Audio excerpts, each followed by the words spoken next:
है कि लोकसभा की कार्रवाई फिलहाल चल रही है और जो जानकारी मिल रही है उसके मुताबिक ऑपरेशन सिंदूर पर जो चर्चा लोकसभा में कल शुरू हुई थी उस पर अब से कुछ ही देर में गृह मंत्री अमित शाह का संबोधन होना है। ये इस वक्त की बड़ी खबर है। थोड़ी देर में लोकसभा में बोलेंगे गृह मंत्री अमित शाह। राजनाथ सिंह ने ऑपरेशन सिंदूर पर कल लोकसभा में चर्चा की शुरुआत की थी और अब जो जानकारी मिल रही है उसके मुताबिक ऑपरेशन सिंदूर पर अब से कुछ ही देर में लोकसभा में अमित शाह बोलेंगे।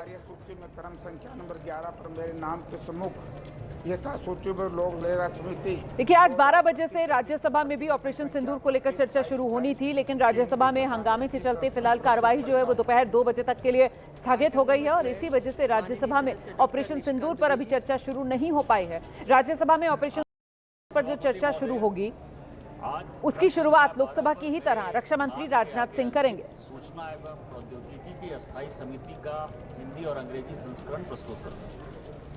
आइटम नंबर 13 माननीय सदस्य श्रीमती के और आइए फिलहाल सीधे आपको लोकसभा लेकर चलते हैं, वहां पर अभी जो कार्रवाई चल रही है सुनाते हैं।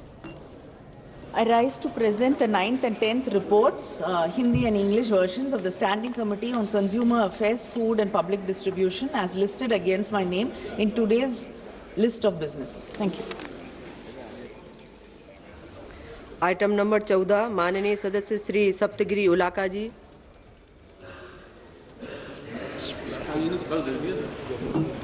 रमाशंकर जी।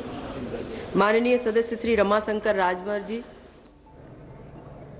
तो फिलहाल देखिए, ऑपरेशन सिंदूर पर दोबारा चर्चा शुरू नहीं हुई है। आज लोकसभा में किसी तरीके का कोई हंगामा हुआ नहीं है। लोकसभा 11 बजे से आज जब शुरू हुई है सुचारू रूप से चलते हुए हमने देखा है। प्रश्नकाल भी आज आराम से संपन्न हुआ है और ऐसे में बस अब से कुछ ही देर में इंतजार है, एक बार फिर ऑपरेशन सिंदूर को लेकर लोकसभा में चर्चा शुरू होगी। चाहे लोकसभा हो या फिर राज्यसभा हो, दोनों ही सदनों में 16-16 घंटे का समय तय किया गया था ऑपरेशन सिंदूर पर चर्चा का। ऑपरेशन सिंदूर पर चर्चा की जोरदार मांग विपक्ष की तरफ से की जा रही थी। इसको लेकर जो मॉनसून सत्र का पहला हफ्ता है उसमें गतिरोध भी देखा जबरदस्त, हंगामा भी देखा जबरदस्त और आखिरकार सहमति बनी पक्ष और विपक्ष के बीच, जिसमें बिजनेस एडवाइजरी कमेटी में यह तय पाया गया था कि 28 जुलाई से चर्चा लोकसभा में शुरू होगी ऑपरेशन सिंदूर पर, 29 जुलाई से चर्चा राज्यसभा में शुरू होगी ऑपरेशन सिंदूर पर और दोनों ही सदनों में 16-16 घंटे की चर्चा।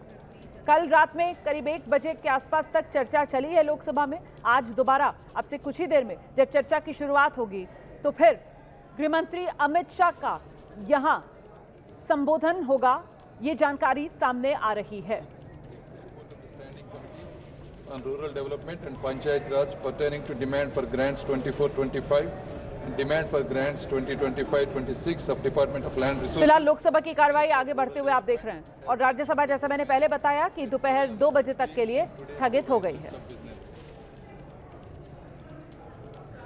और इस बीच ऑपरेशन सिंदूर पर बहस में कांग्रेस की ओर से उन नेताओं को शामिल नहीं किया गया जो प्रतिनिधिमंडल का हिस्सा थे जिसने पहलगाम हमले के बारे में दुनिया को जाकर बताया था।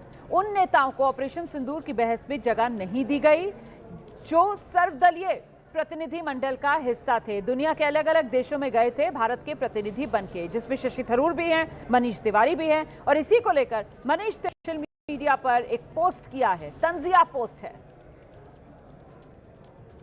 तो पार्लियामेंट में चर्चा से पहले कांग्रेस नेता मनीष तिवारी का ये पोस्ट और अपने पोस्ट में मनीष तिवारी ने एक पुरानी हिंदी फिल्म का गाना पूरा उतार दिया है प्रीत जहां की रीत सदा, मैं गीत वहां के गाता हूं, भारत का रहने वाला हूं, भारत की बात सुनाता हूं। तो ये वो पोस्ट है मनीष तिवारी का और अपने इस पोस्ट के जरिए मनीष तिवारी ने कहीं ना कहीं घुमा फिरा कर अपनी ही पार्टी कांग्रेस को इस रूप में आईना दिखाने का काम किया है कि किसी भी दल के लिए मंत्र ये होना चाहिए कि दल से बड़ा देश, और यही आईना दिखाने का काम अपनी इस पोस्ट के जरिए मनीष तिवारी की तरफ से किया गया है।